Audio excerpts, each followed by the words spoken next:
In this tutorial I will show you how to render faster in Eevee. Eevee works in real time in viewport, but rendering final animation is slow. This scene takes 200 seconds on my computer.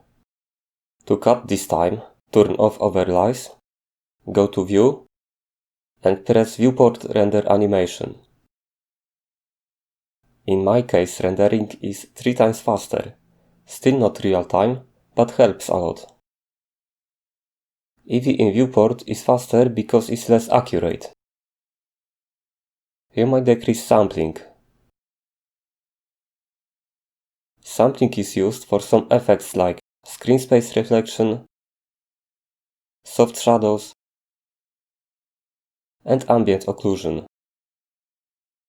Also, you may change shading mode to solid and decrease resolution, but it is obvious.